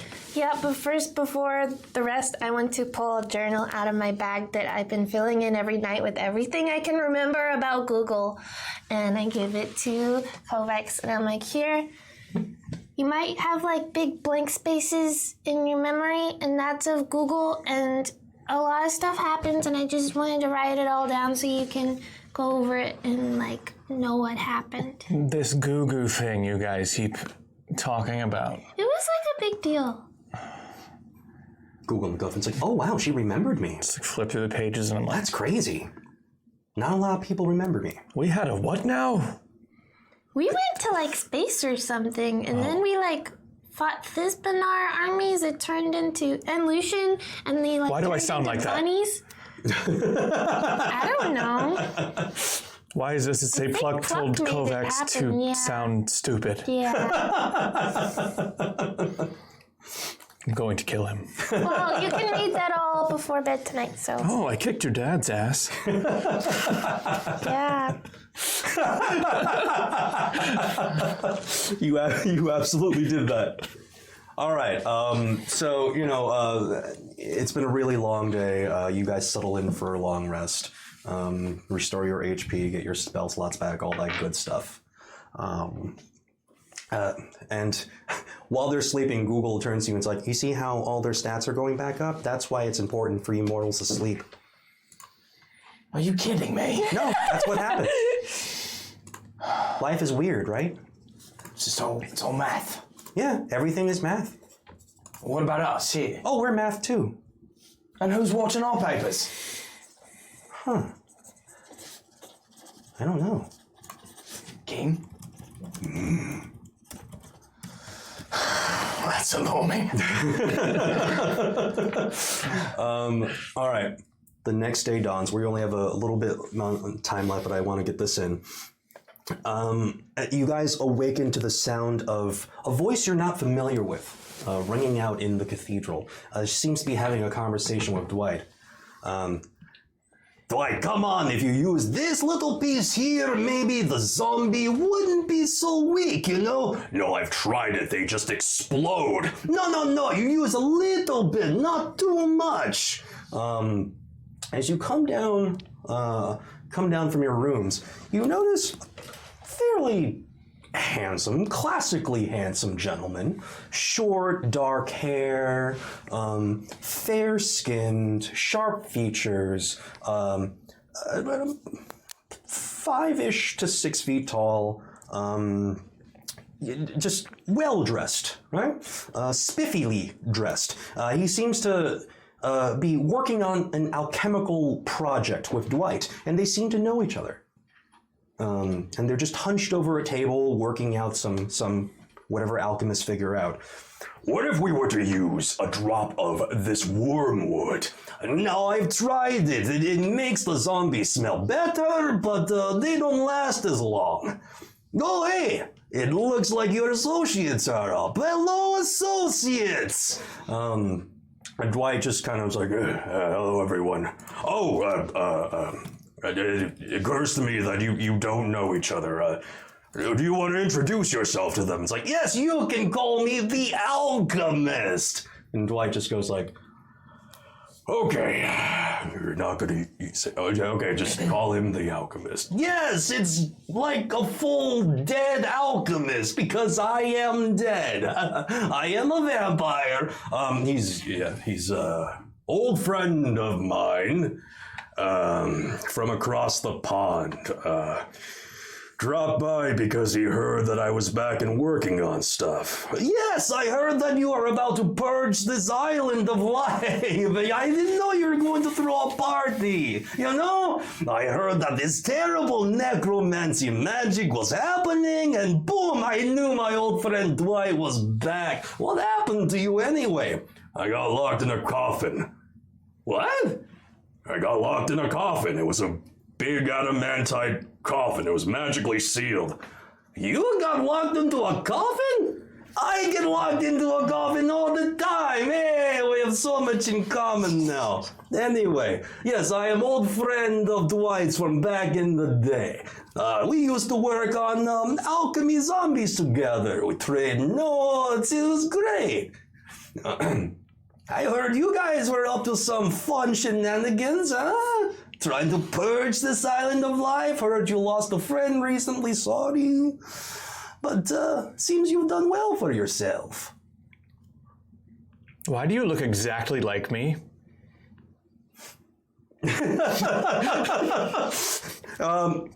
Actually, yeah. Actually, you guys do share similar features. He's a little more pale than you. His features are a tiny bit sharper, and obviously he doesn't have your ears. Right? It's like, oh, you are a good-looking man. I can see the resemblance, huh? Good for you. It's going to get you far in life. Hello, little girl. Oh, you are evil. I can tell you're very, very evil. Probably the most evil person in this room. Huh? That's saying something. I'm pretty evil myself. Glad to meet you. Nice to meet you. So during your vantage point, Google MacGuffin just hands you a piece of paper, and on the top corner it just says Strahd. Oh, shit. Oh, you know who that is? And you would. Yeah. Yeah, it appears that Strahd is around 499 years old. So, you know, he had about 99 good years to do alchemical homework and projects with Dwight. Seems like they know each other. That could be trouble. So we're just supposed to call you the Alchemist? Yes, the Alchemist. I like being mysterious. Vampire. Ooh. Yes. Now, tell me, have you incorporated some of the vampire persuasion into your army of undead yet? We haven't met any yet. Oh, Dwight interjects. It's not actually true. You have one. Remember the one vampire you created in your dungeon. There was one. Did I? Yeah, well, not you specifically, but during the dungeon run, someone fell into the accursed That's blood. right! We have one vampire running around your... I'm just like, did we? I think we made one. Someone made one. I wasn't there. Oh, fantastic. That means she will be able to make others. You're going to have your own coven soon. How good for you. I'm so happy. I'm sorry, what the hell in the nine hells is going on? What do you mean? Dwight, this is a very, it's early, and this is a lot, and who is he and why is he here? I told you, I'm the alchemist. Yeah, that's extremely descriptive, thank you. He's a vampire that I met 400 years 499 years. Was it 490? Yes, next month will be my 500th birthday. Huh? A party at my castle, everyone. What do you say? It's gonna be a good time. So you met him as a baby? Well, I wasn't a baby. I was like a fully grown man, but I mean like a baby vampire. Yes, like a baby vampire. You know me. It was very nice. He took me under his wing, taught me some alchemy. You know, now I use alchemy vampires. It's great. Everything's great. It's very cheerful for like this undead vampire. Can you teach me some alchemy? I would love to teach you some alchemy. I'm very good at making dead things alive again through the use of alchemy, much like Dwight, but we just kind of differ in our approaches. Yeah. His vampires do the whole coming back into like life thing, and my undead zombies are like way cooler. Just don't, it's fine. It's way cooler. They're like way stronger. It's like, no, it's fine. It's fine. They're like equal. They're like equal. Way better. So what is that? What are we doing? What is this all about? Well, I just came to see if I could maybe offer my services. I mean, you've been asleep for a little while, but have you checked out the Scrying Mirror? No. Oh yeah, I was gonna wake you up and maybe tell you after breakfast, but there is an army outside. Great. As you look to the Scrying Mirror, you see a vast mortal army, thousands in number, just having approached to the edge of the Death Scar. And who but Sabre in front, with this adamantite staff, flanked by 4 adamantite golems, and next to her is the Aasimar you guys fought, all in one collected force. As you guys are looking at this image, the alchemist kind of walks up to you guys like, yeah, it's kind of a doozy, huh? You know, it's 1, 2, 3, 4, a couple thousand people. That's why I came by. I thought maybe you could use some super vampire help, huh? And Dwight's like, I'm very loath to take help from you. Oh, come on, Dwight. Just a couple of covens of vampires I can loan you. Don't be such a... You take favors very seriously. Okay, look, let's just call it this. Let's just say it like this. Well, I haven't seen you in a very long time. Call it a gift, huh? And then after you're done killing all the people, we'll have my birthday party back in my castle. Guys, what do you think? It sounds like a good time? I mean, sounds good to me. I reluctantly accept your aid. Fantastic! Oh, I can't wait! Thanks, I hate it. Google McGovern's like, this is probably not going to turn out well, to be honest. Yeah, you and me both know that.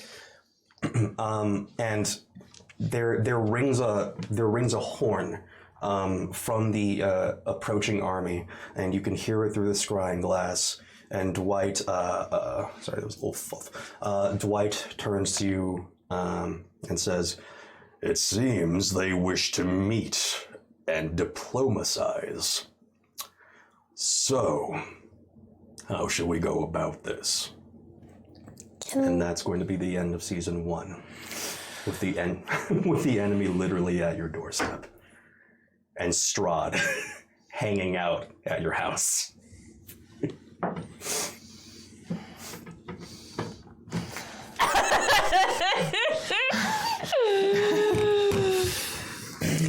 Cool. Thank you guys so much. Yeah, thank you guys so much for watching the first season of Dark and Dicey. I had a lot of fun. I hope you guys had a lot of fun. Blast. I have a fan art request. Literally. Can someone please paint me, the king, and Google like smoking cigars and playing golden cards? We need that. in Purgatory. I really, really need that. God, do we need that? Even if I have to commission it. We're going to be back early next year. Date still somewhat undetermined, but it will be early next year. Probably within the first few months. But we'll let you know the exact date as soon as we know. Anyone have any season 1 ending announcements that they'd like to make? I'll be at Louisville SuperCon next weekend in Kentucky, and I'll be doing Holiday Matsuri in Orlando with Nate and Dookie. Yeah. That'll be fun, little Christmas convention. Mm-hmm. I got some other announcements coming up, but they're not ready yet. So. There's PAX Unplugged this weekend. I'll be there, and then Nate and the entire Dice Camera Action crew will be there. So, and like a crap ton of other D&D people. So if you can go to that, it's in Philly, I think. Yeah. I have a few voices in a game called Pop-Up Dungeon that's like a little tactical D&D, I think PC game. Is that Steam? Yeah, it's on Steam. I don't know. I feel like they're still in alpha or something like that, but you can at least wishlist them on Steam. Go to popupdungeon.com. I'm a cleric, I'm a rogue, I'm a zombie. It's great. Nice. Well, guys, I've had a blast DMing the first season of Dark and Dicey. I can't wait to see where we go from here. Tune in next season where the invasion of Allhaven will begin. I hope you guys have had a really good time. We've had a really good time playing, and we'll see you in season 2. I think February? Yeah, maybe-ish. Hoping for Ballpark? February. Ballpark. February. Please understand. Don't hold us to it. We promise nothing except sometime early next year. Yeah. And maybe February. All right, guys. Thank you so much for watching. We will see you in season 2. Love you. Catch you later.